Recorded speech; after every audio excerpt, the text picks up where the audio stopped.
When it comes time to shine, would you shine or would you crack? Would you crack? When it comes time to shine, would you shine or would you crack? Good morning, ladies and gentlemen. Good morning. My name is Odilon Alexander Ngu. I am the founder of Utopia. I am the author of my most recent book titled Intelligent Systems. And today I'm going to be talking a bit about the motivation behind writing the book and the purpose for writing the book. But before I get there, I remember as a very young boy, I used to always ask a lot of questions. I used to ask, well, how does this work? Where does this come from? Who created this? So I was that annoying child. And recently I realized that that child never left. I've always been very, very curious to figure out how things work and where they came from. And so that has led me to where I am today, where I was motivated to understand or find how I, as a being, as a physical being, a biological being, fit in within the ecosystem of not just humanity, but of the planet itself and of the universe. This childlike curiosity has led me to where I am today. Because I was interested in understanding my environment, understanding different perspectives, it allowed me to experience different mediums. And this polymathic approach has stayed with me my whole life. When I attempt to solve a problem, the goal is not to find one discrete solution. The goal is to find a solution that is symmetrical or that is consistent in different frames of references, in different mediums. For this reason, my work is usually an amalgamation or a fusion of different perspectives of different mediums.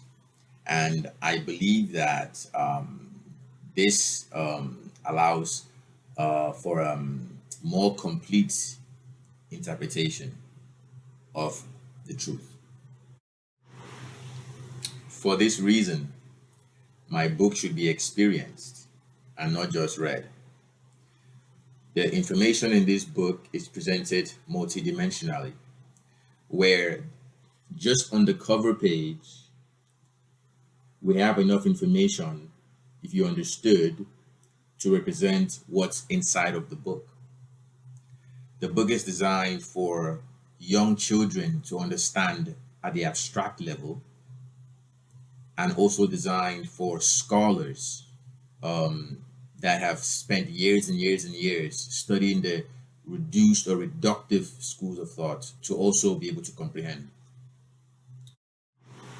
So it can be argued that this is an age-old question that has driven the progress of humanity. You know, ancient scholars have tried to answer the same question.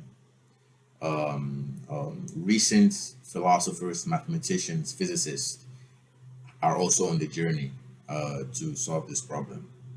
And essentially, the problem is, how do we explain the emergence of nature, the interaction of natural systems, and the evolution of those natural systems? And that's what we're going to try to solve today. And we're going to present a solution to this that explains the fundamental driving engine of not just nature, but of the universe itself.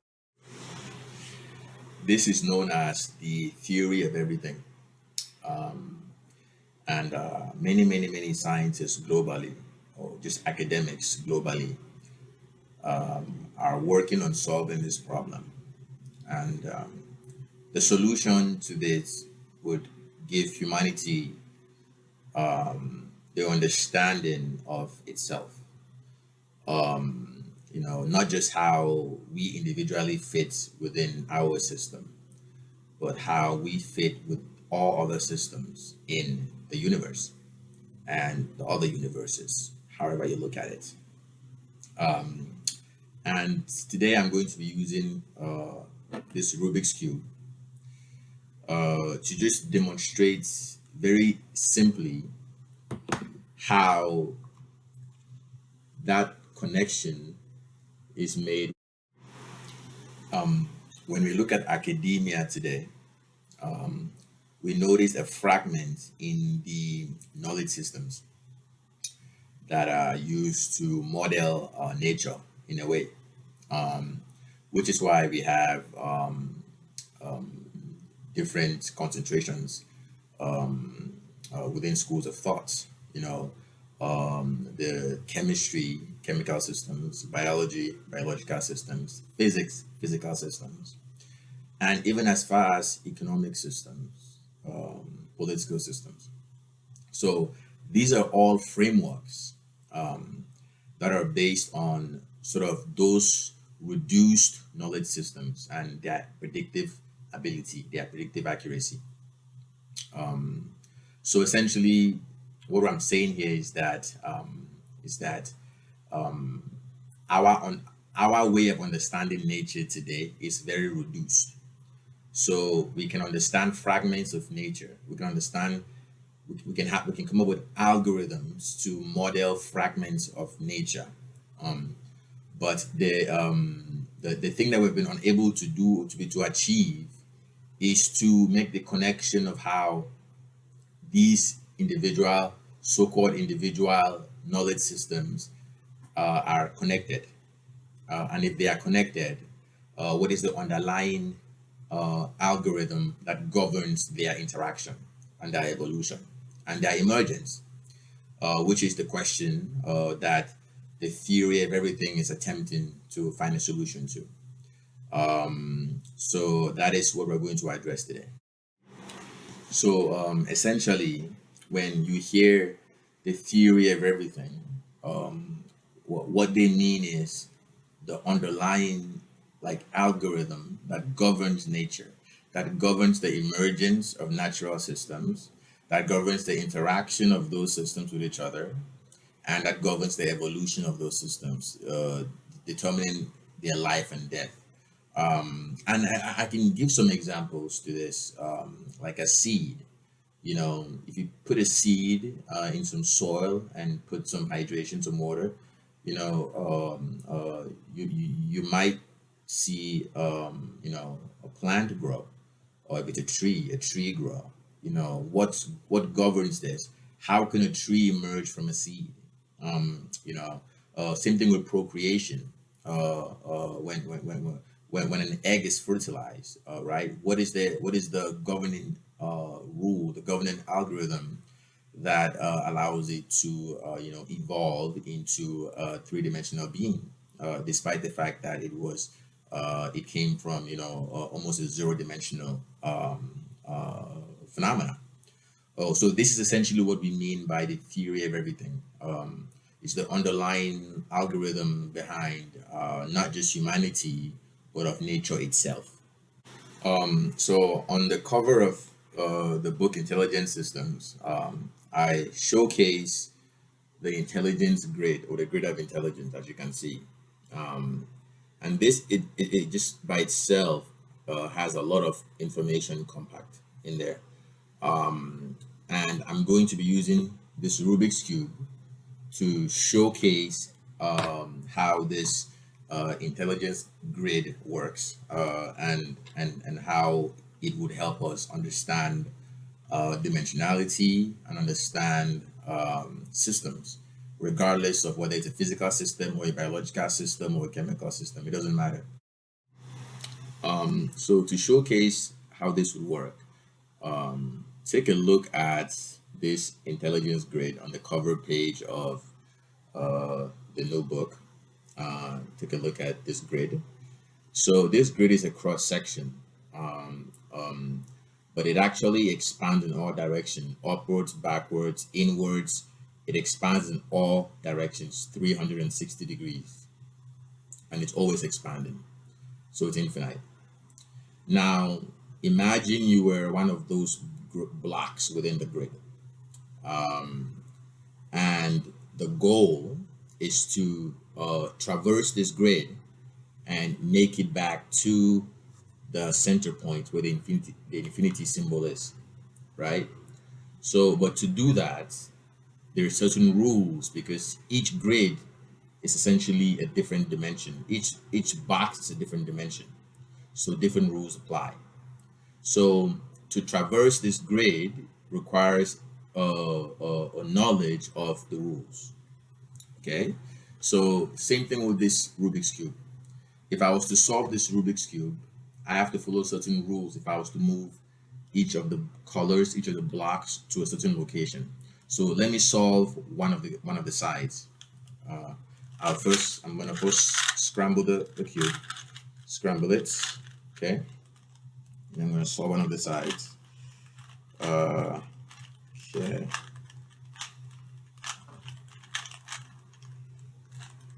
Let's see here.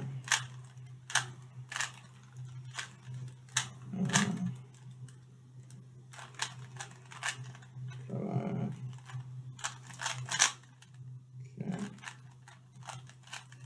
Okay. There we go. So here I've solved the white side. Now it took me a few seconds to do that. But that's because for me to move the pieces around to get to the point where all the white pieces are on one side, I have to follow certain rules called algorithms that allow me to move the pieces until I move them to the point that I want to design what I want. So the point of that is that if you are a system, if you're a system and you exist within the intelligence grid, your goal is to get to the infinity symbol. But to get there requires your understanding of the rules of nature. And the rules of nature, the rules of the universe, the rules of systems, the rules of intelligence are the same, but they are expressed differently in each of those boxes because they're in different dimensions, right? And that is the premise of how we present the solution to understanding all systems, to understanding nature itself. So I will now read a passage from the book, from chapter one, which talks about Kurt Gödel and his contribution to our understanding of systems. So Kurt Gödel published his first incompleteness theorem in 1931 and significantly impacted modern logic. Prior to announcing his achievement, the recognized schools of thought was that mathematics was simply part of logic. Gödel's incompleteness theorems bolted a door in front of logic that has yet to be unlocked. The two relevant theorems can be summarized as follows. So Kurt Gödel presented his incompleteness theorems, which showcased asymmetry in our knowledge systems, our intelligence systems. And the premise that Gödel was providing was that our intelligence systems, our models, our knowledge systems are inherently incomplete and could never completely or totally model nature. So his first incompleteness theorem states this: any consistent formal system within which a certain amount of elementary arithmetic can be carried out is incomplete. They are statements of the language which can neither be proven or disproven. His second incompleteness theorem states that for any consistent system within which a certain amount of elementary arithmetic can be carried out, the consistency of that system cannot be proven within that system itself. So what Gödel basically pointed out was that yes, our reduced knowledge systems have predictive accuracy. They can work, but they are inconsistent, or they are inherently incomplete, which means that we could never use them to model the totality of nature, the totality of the universe. And this is the door that Godel bolted in front of academia, and this door has yet to be opened. So the algorithm that opens this door I present today in my book, and simplified is this. It's this algorithm here with the triangle, the infinity symbol, and the circle. Where with these three symbols, we could understand nature. We can understand the emergence of nature, the interaction, and the evolution. So this symmetry that Godel was pointing to, we see its manifestation in physics, with the duality of gravity and electromagnetism. You know, I mean, many scientists have worked for a very long time trying to unify gravity and electricity.